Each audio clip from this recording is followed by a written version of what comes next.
Hi, everybody. I am so excited to be collaborating with Gwyn Jones and all of the members of the Association of Sustainability Practitioners. And with that is this collaboration on interviewing the members so that we can get to know more about them, but most especially what the association is doing to promote the association's practice of sustainability.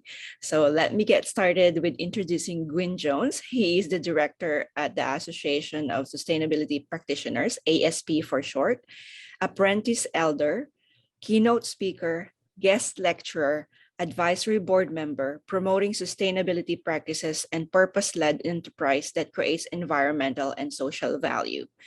ASP leading the development of a series of learning events whose objective is to encourage people and organizations to move from unsustainable to sustainable practices. These events promote collaboration, sharing and learning, and are themselves based on highly collaborative relationships with many organizations, working on new emerging business models that encourage and develop intellectual, human, and social capital transactions. Welcome. I'm so delighted you're here, Gwyn. Thank you for taking the time. Thank you very much, Lourdes, and thank you for your work and efforts and support within the ASP as well. It's deeply appreciated. That was a lovely introduction. Thank you. My pleasure, my pleasure. So let's get this, I guess, this show, I don't know yet what we're going to call it because it's very new. Yeah. This is our kind of premiere, but I hope that the objective would be to give more voice in terms of the current developments in the sustainability sphere. So let me get started by asking the question, how did you get into all the sustainability, I guess, industry now, if I may call it that, now that everybody's jumping on it? Yeah, good question. I've often wondered that myself. It was inadvertently, I guess, is in one word how it is. I spent the first 25 years of my career helping set up and run IT and professional services and business continuity consulting organizations across most of Europe, South Africa, the Middle East and the Far East, and loved it. Really had a good time. Worked for some amazing companies until one day I realized that it was just pretty pointless.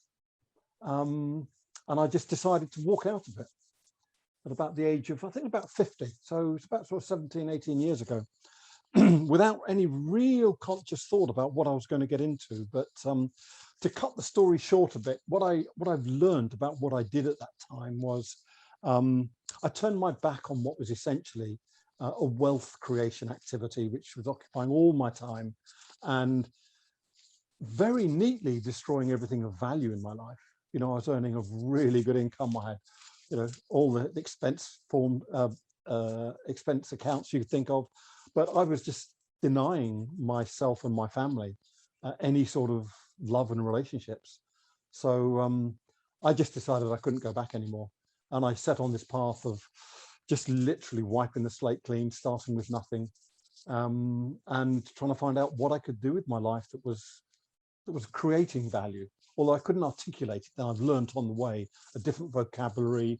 I've worked with the most inspiring people across the world who have forced me to think differently, to talk differently, and to behave differently. And ultimately, you know, what it's all about is not so much a sustainability industry as such, but it's a good way of describing it. But it's more just a way of living that's in harmony with nature and with society and creates benefit, you know, rather than what most companies do, which is try and minimize the harm they do. So that's one way of looking at it. That's such a beautiful story. And I know I've only been a member for a very short time, but this is one thing I love about interviewing people is getting to know their background. And it's such a beautiful word that you talked about, harmony. I love that word. And, you know, creating value from the inside out has never been, it's like an industry that will never go out of style. I call it that. Yeah. Well, it's industry with the small I. It's industrial. You know, you've got to work at it every day. So although it's not industry in the conventional business sense, it's enterprise, it's work we all do. I mean, I can't imagine you or me ever retiring from what we do, Right. because it is what we do, it's who we are, and that's what a good life is, really. And that's Hopefully. also, yeah, and that's also another thing, I think, the definition of sustainability. People has, I guess, recently, unfortunately, has identified sustainability with just a bandwagon, but it's really who we are. It's an inherent characteristic of people who wanted to really take care. I call it a caretaker mentality. And Absolutely, absolutely. so, which leads me to my second question. What have you been seeing to be the trends that's going to be happening in this space in the next decade? Oh, well, as I say, forecasting is really difficult, especially when it talks about the future. Well, I mean, if you'd asked me that question 2 months ago, it would have been a very different answer I'd give. And now, in a sense, I'm less sure, and in other ways, I'm much more sure. I think the world has literally, after 40 or 50 years of people like you and me banging on the door and making the noise, they've suddenly woken up. They've realized that, at the very last moment, we have a really stiff challenge to face. The UN summed it up in 2019, just after Extinction Rebellion here in the UK made a huge wave, and Greta Thunberg worldwide and David Attenborough. This publication from the UN almost went unnoticed, but it just a nice simple one that said, if we carry on as we are by 2060, we will have extinguished all life on Earth. Now, if that is not a wake-up call, especially to people my age, because really it's a stark reminder that it's people my age that really back the Earth into this cul-de-sac where we are capable of literally destroying all life on Earth, because we haven't been, as you so beautifully put it, we haven't been caretakers. We've been takers. We've just taken from the Earth relentlessly without any real thought, and quite often without any malice either. We didn't realize the consequences of what we're doing.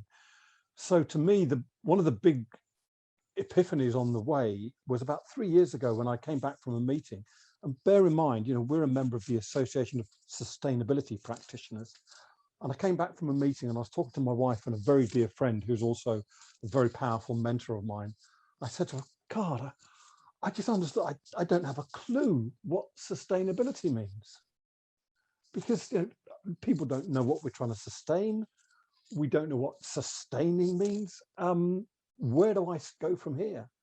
And this friend turned around to me, as she so often does, and just said, Gwyn, sustainability is just the outcome of conscious thinking. And I was dumbfounded. I thought, what a stupid thing to say. And then it sunk in. And then I realized, of course it is.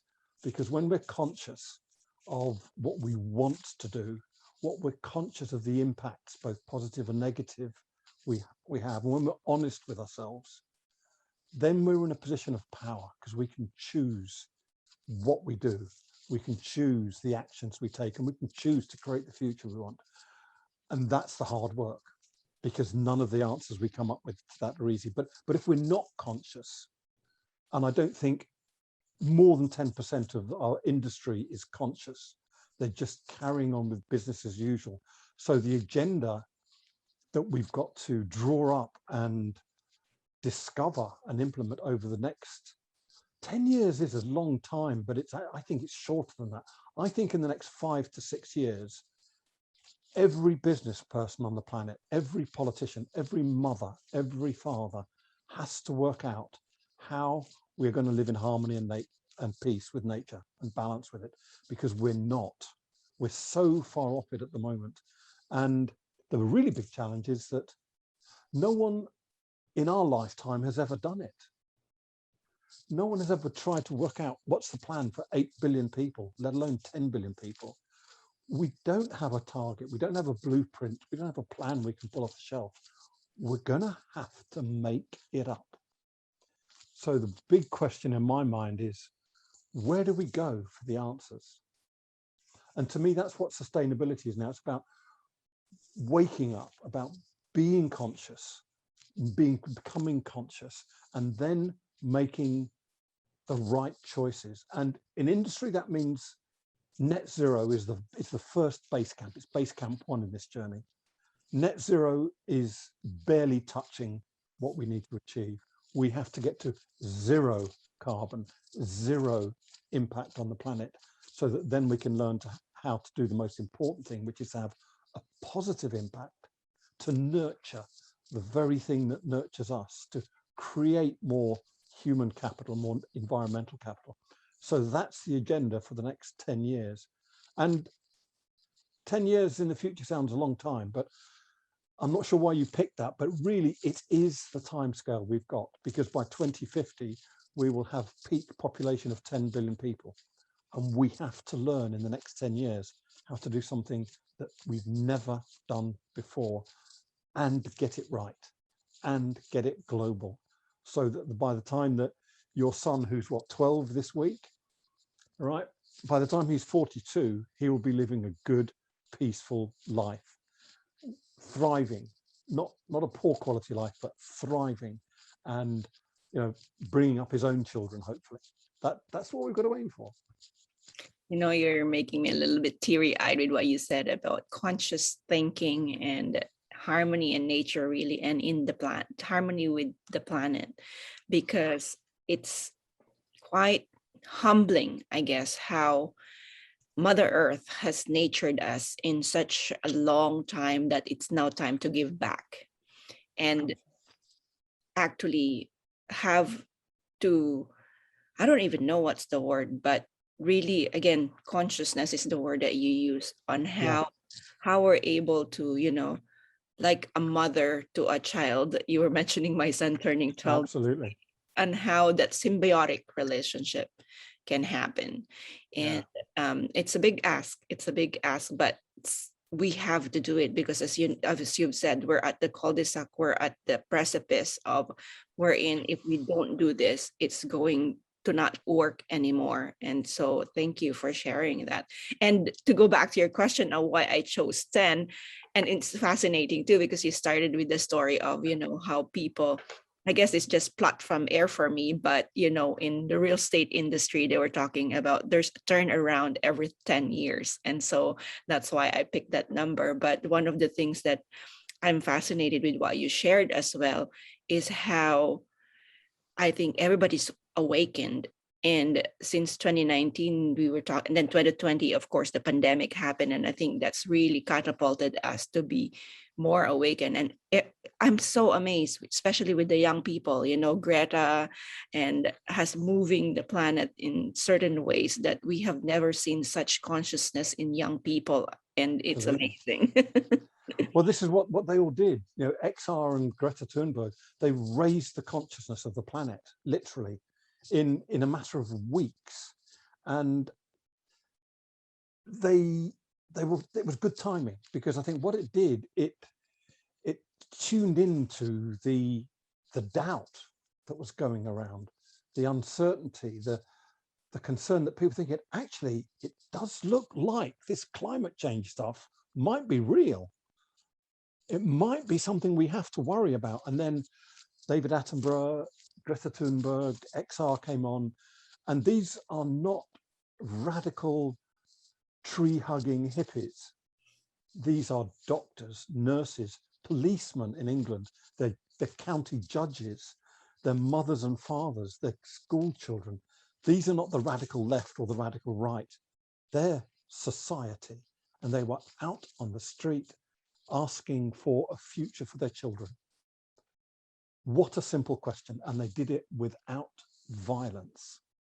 They did it with power, but without violence. I know one of the people that helped create the strategy for how they engage with the police, and their key word was, we're going to treat the police with kindness, because they're not trained to respond to kindness.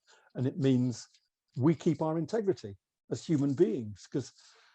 And that, so raising the consciousness of the world was really done. And now I think what I've heard since then at every level, especially at governmental level, but even in my own household, there's one question on everybody's lips: what can we do? it's no longer a question of do we do anything, it's we have to, but what is it that we can do? So that's the agenda you're talking about. What is that agenda that we need to create? And the inspiration I draw from, and I'm going to preempt one of your questions about ASP, because ASP for me is where I learn everything that I know comes from all the work I do within ASP and with the members. And Amin Pasandide, the guy that helps create and maintain our website for us, he shared a book with me called the Night of the Black Jaguar, and it's written by a Peruvian shaman. And his simple words on about page 10 of the book that stopped me in my tracks and brought tears to my eyes were, he said, for the last 5,000 words in their oral tradition, these Peruvian indigenous Indians, these primitive people, these tribes of uncivilized people, as we call them in the West, had this phrase that says, when we forget to nurture what nurtures us, everything dies. And that's where we are today. The caretakers have stopped taking care. And I like to put things in a positive, not let's do less negative. So the positive spin on that for me was quite simple. When we learn to nurture what nurtures us, everything lives. And nurturing, and you so beautifully embodied it then, literally, nurturing is predominantly a female quality, a practice, a way of being that women are particularly skilled at. And it all comes down to one 4-letter word: love. All we have to do is to love the planet like we love our children. And if we love our children, then we have to love the planet. And it's as simple as that. And that's a scary word to use in a business context. But we've got to make it ubiquitous. We've got to get the CEOs of this world, who are mothers and fathers, every day thinking, what am I going to do today that will make my children proud of me? What am I doing to contribute to a good world for them to live into? And I sure as hell is not increase the shareholder value. But that has to be embraced in it. That's the economic model we live in. But it's got to be more than that. And I believe if we can relate, like you and I are relating now, with everyone in business and in government, like that, and engage with that question every day, not how to increase the share price, how do we make the world a better place for our children to inherit, then we will achieve it easily in 10 years. And it doesn't need to be a disastrous change, because it would just be looking for things that will be good things to have, more time with our children, more time exercising, more time meditating, more time producing great products and great services, more time helping each other. And that's what COVID taught us in the UK, is that we've built an employment model based on consumption and production of worthless stuff that eventually gets just put in a landfill. And what we needed the last 2 years, and what I believe people have realized now we need, are the nurturers, the caretakers. We need the nurses, we need the teachers, we need the doctors, we need the people that empty our trash cans for us, we need the people that look after our roads, we need the people that deliver the food to us. We don't need the people so much that make all the cars, make all the phones, make all the laptops. We need some of them, but we're completely out of balance. So we're learning to value the caretakers and the nurturers. And when we do that, as the Peruvians will say, everything will live. Wow. Okay. There's a lot of really beautiful words that you use there, but I think I sum it up in my head when you talked about environmental capital. Just recently, I had somebody told me about the 3 capitals. You have to have financial capital, intellectual capital, social capital, but this brings forth this 4th capital that you're just talking about. Is when COVID hits, the caregivers are the heroes of our times. And that's exactly what it is to be able to bring forth into how, again, take what we have so that it returns to us tenfold. Absolutely. Yeah. It's a strange word, caretaker, because in Britain, you know, every school has a caretaker, and it's normally a he. Is this little old man who's nearly retired, and he goes around with a brush and cleaning the place up, and everybody looks down on him. And I worked with one, because I worked as a school cleaner for a while during the holidays, and it was only during that I realized caretaker is two words. It's not caretaker, it's Right. a caretaker. They take care of things. And that little play with the words just literally changed the way I entirely looked at this man, that he was caring for the school that we would go in and use and abuse, and then every night he'd clean it for us again, so it was lovely the next day. Yeah, so yeah, the capitals are really important, because in business we've got to learn how to, we know how to make environmental capital, that's easy.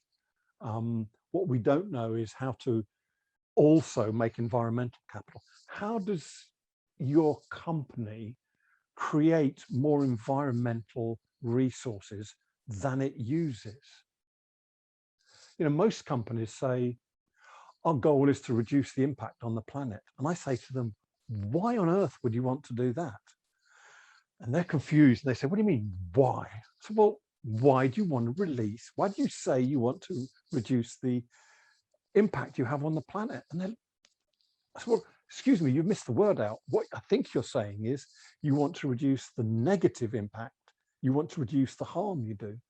And they say, yeah, but we can't say that because the PR department won't allow us to use words like we harm the planet. Okay, but let's be truthful. So you're spending all your time and your resources trying to do less harm. That's like asking a father or a husband or a wife to beat their children slightly less every day. Right. The end result is you're still beating your children. Surely the thing we have to do is to just play a different game completely. And it is a game. And just say, let's try and create as much positive impact on the planet as possible. And you as a mother will know this. You know, what are you doing today that brings joy to your son? You know, it's his birthday last week. You're going to have a party for him. You're going to make him feel like he's the king of the world for a day. And if you do that every day, what a life he'll have. So as a company, if we can create more resources for the planet than we use, then the planet will always there to look after us. And it's not that difficult. The obvious simple one is plant trees. If you make toilet paper and you use roughly 10,000 trees a day, then plant 12,000 trees. But these simple answers don't always work. And one of the saddest things that really broke my heart in the last few weeks was when the forests in North America got burnt down, because it just showed us how stupid we are as a species. We see this problem called climate change, and we realize that because of all the harm we do, we can pay somebody else to do something good that we think makes up for all the harm we do. So we create all this carbon, so let's pay someone else to plant some trees. So Microsoft, BP, Amazon, loads of companies planted all these trees in North America. And the very problem we were trying to prevent destroys the trees. So it destroys the mechanism we were trying to employ to cover up the fact that we're creating carbon. In a medical sense, that's an antibody reaction. It's the Gaia, the Earth system, rejecting what we're doing. And it's saying, don't play with the symptoms. Don't think you can pollute here and try and make up for it over here. Stop polluting. Then you won't need to do this. And now, of course, all those forests have been wiped out. So the positive impact they had has gone, but also they've got wiped out in such a way that all the negative impact, the carbon's been released. So we've had a double hit. And thirdly, now we're sitting here thinking, what, like your question, what can we do if we can't offset anymore? Because that fire that destroyed those is also raging across Turkey, Greece, Italy. It's going through China. It's everywhere. And it could happen every week. It was the worst 2 weeks of weather in the history of the world, or mankind's history of the world anyway, that we know of. But it's not a one-off event. it's quite probable now that we have passed several tipping points. The jet stream has shifted south and got softer, as they call it. The Gulf Stream has slowed down. If those can't be reversed, then the weather you've had in Canada and we've had in Europe and in Asia, it's going to be the norm. It could happen every weekend. We don't know how to live on a planet in which that will happen. And it's not just the fact that forests get destroyed and thousands of cars and houses get destroyed, but arable land gets destroyed. Land becomes uninhabitable. We haven't seen yet the tidal wave, the tsunami of refugees. And these aren't poor people. These will be everybody moving out of the big cities, moving to literally higher ground. When that hits, then we have a real problem. How do we cope with that? So yeah, 10 years doesn't sound long when you think of those problems, you know, and as Napoleon Tree's motto says, if the trees take 70 years to grow, we better plant them now, you know. So let's not kid ourselves that we can leave this task to the next generation. We've got to work with the next generation to help them create the solutions that they will need so they can live and bring up their children. Beautifully said. I can listen to you all day. You're just a ton of wisdom, Gwyn. What was my takeaway from all that was, I know in Stephen Covey's book of habits, 7 Habits of Highly Effective People, he talked about EBA, and he called it emotional bank account. But in the context of what you're saying, I changed E to environmental bank account. So if we, as a person, one person every day, just think about how can I deposit an environmental bank account, caretake of Mother Nature, I think we'll be way ahead in the next 10 years, which leads me to my last question. What hasn't changed in the last decade that you think will still continue moving forward? The truth. The truth hasn't changed. The truth is that the governments are paying lip service to this. The truth is that the governments have no intent or commitment to change. They are so heavily invested in the status quo.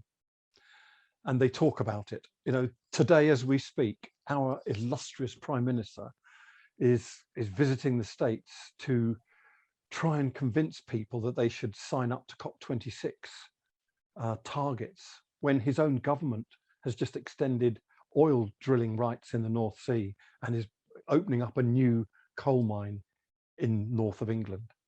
The hypocrisy is unbridled. So that's the sad truth. The truth hasn't changed. The truth is, if there is a war against climate change, then we have to work out who is the opposing army. Because actually it's me and you and our leaders. And I think the truth I would like to bring to people, or to suggest to people, is that we don't have political leaders, we have political followers. They will do anything to get votes. You know, Trump has shown this, all politicians show this. That's not a weakness, that's a feature of the game that we're ignoring. We've assigned to them this status of leader, you know, this great leader. They're not. They are nothing but servant leaders who have forgotten how to serve. They are public servants. So we, the army, the Shambhala warriors, if you like, have got to rise up and with compassion and insight, tell them exactly what we need them to do in order to get our vote next time. And it's what you said, it's create the environmental capital, create the social capital, create the future, and not make pledges, take action. I think COP26 is our last chance. If we don't get decisive action out of there, if we don't get the national leaders working on a global basis where we support the poorer, less developed nations to buy their way past the carbon era into the non-carbon era, if we don't, take action that will get rid of all our fossil fuel industry or get it down to the level that we need it to be, and to create the green future, if we don't take action in the next 6 months, I think the next 10 years is going to be a waste of time. So that hasn't changed. In 2007 in Britain, which is when I started to get conscious, a hero appeared. He was a treasury minister, unknown at the time, but he was Robert Stern, and he wrote Rod Stern, sorry, he wrote the Stern Report. And this was a government treasury document that laid out in treasury terms how inexpensive it would be to invest so we avoid climate change, compared with how expensive it will be, like an order of magnitude 10 times more expensive, to cope with it every year. It was a government document, and every government since then has ignored it.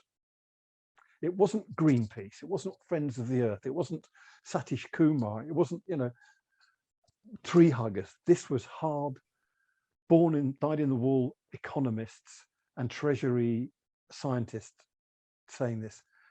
How could we have ignored that? So that was the truth then. It's still the truth now. The cheapest route to go is to invest everything we have in a green future. The most expensive route is to do nothing. That's the truth that is universal and has been largely ignored. Yes, it's quite sad, and it's fascinating that that's one thing I remembered from our last meeting from the ASP, what you were saying about, the government, they are just placed there by the people in our own way. I remember I shared with you the 3 pillars of sustainability is leadership, is the people. We are leaders in our own way. And if we do the right things, even though no one's watching, we'll be way ahead. So I'd like to close this interview, Gwyn, with maybe you can tell people how they can get in touch with you. Wow. Well, the simple way is just to go to my LinkedIn profile, Gwyn Jones. If you connect with me, I connect with just about anybody who wants to connect. ASP's purpose is to connect, challenge, and support. It all starts with connection. So my email is on there, or you can go to the sustainabilitypractitioners.org website. All our profiles are there, and you can connect via that way as well. So I look forward to anyone that comes forward to open the discussion and join in the discussion. Well, thank you very much again. And I look forward to seeing you again, because every time you speak, I learn something. So do I. Thank you very much, Lourdes. This has been great. And I look forward to seeing all the other interviews we're going to be doing as well. Yes, thank you. Thank you.